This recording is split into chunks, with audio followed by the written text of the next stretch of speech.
నాకేముంటుంది అధ్యక్ష? ఏంది ఆ సినిమాకు స్పెషల్ రిలాక్సేషన్స్ ఇచ్చి ఇవాళ సినిమా ఏదైతే వ్యాపారం చేసిందో సినీ పరిశ్రమను ప్రోత్సహించాలని మొదటి వారం అత్యధికంగా సినిమా ధరలతో టికెట్లు అమ్ముకోవడానికి, స్పెషల్ షోలు వేసుకోవడానికి, బెనిఫిట్ షోలు వేసుకోవడానికి ప్రత్యేకమైన అనుమతులు ఇచ్చింది నా ప్రభుత్వమే కదా, మా ప్రభుత్వమే అధ్యక్ష. సినీ పరిశ్రమను ప్రోత్సహించాలనే మా విధానం. ప్రోత్సహించే క్రమంలో తెలంగాణ ప్రజల ప్రాణాలను తీసుకోమనే, ప్రాణాలు తీసుకుంటే కూడా వాళ్ళని ఏమనొద్దానంటే మీరు లా చేయండి అధ్యక్ష. మరి స్టేట్కు లా అథారిటీ ఉందో లేదో నాకు తెలియదు, కానీ star, film star, super stars or political stars is having some special privilege. If they murdered anyone also we need not to prosecute or otherwise we need not to book any case against these personalities అని మనం మీరు చట్టం చేస్తా అంటే సినీ ప్రముఖులకు కానీ, రాజకీయ ప్రముఖులకు కానీ, స్టార్లని ఫీల్ అయ్యే వాళ్ళ పట్ల ప్రత్యేకమైన చట్టం ఉంటుంది. వాళ్ళ మీద కేసులు పెట్టొద్దని మీరు ఏమైనా చట్టం చేస్తే ఆ చట్టం అమలు చేస్తాం అధ్యక్ష. ఈ రోజున్న డాక్టర్ బాబాసాహెబ్ అంబేద్కర్ ఇచ్చిన చట్టం ప్రకారము దీనికి కారణమైన వాళ్ళను, ప్రత్యక్షంగా పరోక్షంగా కారణమైన వాళ్ళందరి మీద కేసులు కట్టి పోలీసులు విచారణ చేయాల్సిందే, బాధితులను శిక్షించాల్సిందే అధ్యక్ష. సో ఈరోజు ఆ కుటుంబాన్ని ఆదుకోవడానికి ఈరోజు కూడా ఆర్థికపరమైన విషయాల్లో కానీ దీంట్లో కానీ వాళ్ళు ఎవరు పెద్దగా ఆసక్తి, కనీసం సినిమా వాళ్ళు ఒక్కరోజు అతను పొయ్యి వస్తే సినీ ప్రముఖులందరూ అతని ఇంటికి వెళ్ళి అతనికి మొత్తం ఏదో కాళ్ళు చేతులు యాక్సిడెంట్లో పోయినట్టు కన్నీళ్లు గారుస్తారు. ఈ సినీ ప్రముఖులు ఒక్కరైనా హాస్పిటల్ పోయినరా అధ్యక్ష? నేను సూటిగా తమ ద్వారా సినీ ప్రముఖులను నేను అడుగుతున్నా అధ్యక్ష.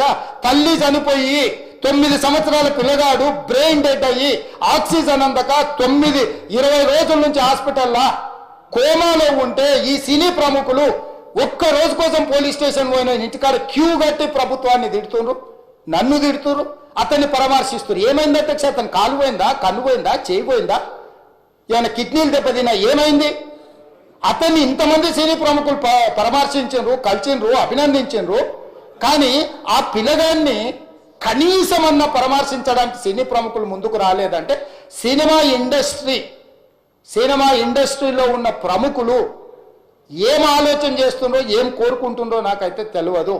100% जो भी अकबरुद्दीन ओवैसी साहब ने जो मुद्दा उठाए वो मुद्दा के लिए मैं ये बात कह रहा हूँ, सचमुच बोल रहा हूँ, ये शर्म की बात है.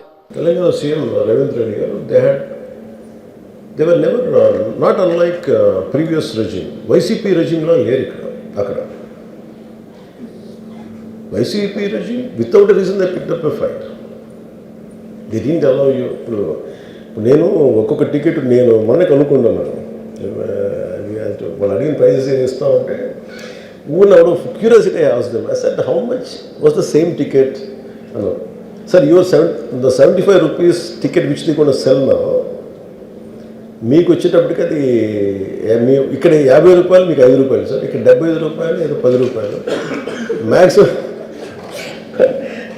అంటే నా ఫుట్ఫాల్ ఎక్కువ ఉండేది కానీ 5, 10కి 25కి అన్నారు. So Telangana government is not like that. ఇంకా అక్కడ బెనిఫిట్ షోస్కి they had given a great encouragement, including Salaar, all the big films. I think he's being very courteous, even for Pushpa also. ఎందుకంటే వాళ్ళు అన్ని వేల రూపాయలతోటి they had given benefit shows and things. అంతే కదా, ఇప్పుడు డబ్బులు పెంచకపోతే మీకు రికార్డ్స్ అలా క్రియేట్ చేస్తారు. ఈవెన్ ఫిలిం అదొకటి. Let me finish.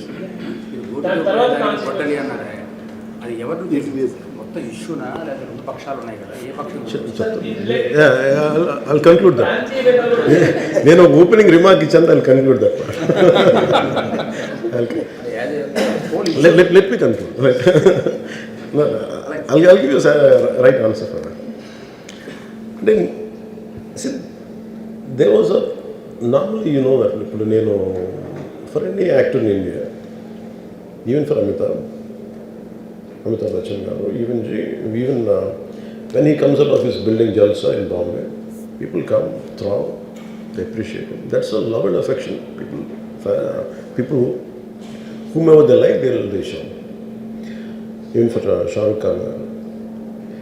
See, it's a normal phenomenon when people అందరూ బయటకు వచ్చి అప్రిషియేట్ చేయడం, అందరూ చేతిలో ఒకసారి ఇట్ విల్ బి కొంచెం టఫ్ కూడా. Especially when much expected film has released ఏముంటుంది, హీరో వస్తున్నారంటే ఎక్కువ నాకు దాని ముందు వెనక్కి నాకు తెలియదు. ఏది నాకు తెలిసింది ఏంటంటే ఒక థియేటర్, నేను థియేటర్కి ఎందుకు వెళ్ళానంటే ఒకటి వాళ్ళు ఫిల్మ్ ఎక్స్పీరియన్స్ని పాడు చేయడం ఎందుకులని నేను basic I think after my third film I stop there. Basic curiosity ఏముంటుంది for any actor, it is a testing time from a simple hero point of view. Why మీరు అందరూ కనుకోవచ్చు, why the hell he has to go to theatre.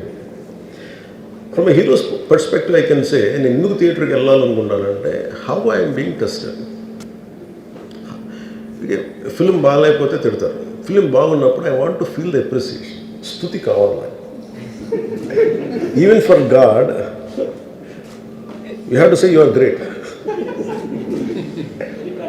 అంతే కదా. అలాగే the ultimate, if you write an article, ఒకసారి హరిప్రసాద్ గారు చక్రవర్తి గారు రాస్తున్నప్పుడు మీరు ఈ ఆర్టికల్ చాలా బాగుంది. It's appreciation is a part and parcel of any work. So if a hero goes to theatre, it means he wants to see how his work is being appreciated. That gives him a sense of, no matter you give them 1,000 crores, 100 crores, it doesn't matter. That appreciation is that is velakatla. You cannot put a price tag to it. So ఆ రోజు వెళ్ళినప్పుడు what I understood, ఇది జనరల్గా అందరూ మానేశారు. Maybe it's much awaited film, maybe he work for 3 years. Maybe he wanted to say. Maybe, I don't know, maybe as police said that we have informed not to. For example, నేను పోలీస్ని ఎందుకు తప్పు పట్టలేనంటే, ఇప్పుడు నేను మొన్న sometimes we have to listen to police. I've been to Vizianagaram, మన agency area వెళ్తా ఉంటే పైకి వెళ్తా ఉన్నాను, అసలు ఇంకా నా విలేజ్కి వెళ్తాను అని వెళ్తా ఉంటే ఆఫ్టర్ 4 kilometers వేసాడు, సార్ ప్లీజ్ మీరు ఆగాలి. నాకు అర్థమవుతుంది, వెళ్ళే కొద్దీ we will be like sitting dogs. అంటే నేను ఒక్కడిని ఉత్సాహంతో వెళ్ళటం వేరు, నాతో పాటు అధికారులను కూడా ఇబ్బంది పెడతాను. అంటే ప్రాబ్లం ఏముంది, there could be land mines, there could be special issue for an encounter, నకిలీ IPS. So we don't know. అంటే నేను అనేది sometimes when police say we should understand. అది ఎక్కడ ఒకసారి నాకు వినిపించలేదు, maybe it could be true, we don't know that. నేను లేదా పోలీస్ హ్యాండిల్ దట్ పార్ట్. నాకేమనిపించిందంటే they could have made adequate arrangements, more preparation. ఇప్పుడు మేము ఒకసారి ఈవెన్ చిరంజీవి గారు కూడా వెళ్ళేవాళ్ళు. ఇప్పుడు ఆయన ఏంటంటే ఇదివరకు ఎలా ఉండేదంటే కల్చర్, నేను అసలు నాకు తెలియదు, నేను 2 చర్యలు నేను మానేసాను వెళ్తాను. చిరంజీవి గారు ఎలా వెళ్ళాడు నాకు తెలిసి చిన్నప్పుడు, ఆయన కంప్లీట్గా ముసుగేసుకొని ఇలా కట్టుకొని అసలు ఎవరిలాగే ఒక్కడే వెళ్ళిపోయాడు. He want to understand the experience. Everyone has its, but ఇప్పుడు అలా కుదరట్లా. Maybe because of cameras or because of even తీయగానే ఒకసారి నేను కూడా ఒకసారి కళ్ళు తీసుకుని క్యాబ్ పెట్టుకుని వెళ్తాను, ఇక్కడ కళ్ళు చూసి ఇలానే సున్నదే కదా అంటాను. It doesn't work. So it happens in airports. ఈ పర్టికులర్ సిచ్యువేషన్లో మటుకు ఇట్ ఈస్ సాడ్. తప్పు స్టాఫ్ చెప్పుండాల్సింది. ఇప్పుడు అలాంటి, ఇప్పుడు ఆయన ఆలోచన ఎక్కడ కూర్చొని సినిమా చూస్తున్నారు, తెలియలేదు. Someone must be in with in the vicinity, దగ్గరలో ఉన్న వాళ్ళకి తెలిసి ఉండాలి. They must have went there address the issue. మనం బేసిక్ సెంటిమెంట్ ఏంటంటే, ఇందులో తెలంగాణ ప్రభుత్వాన్ని సాఫ్ట్గా వెళ్ళి ఉండొచ్చని కొంతమంది కొట్టారు.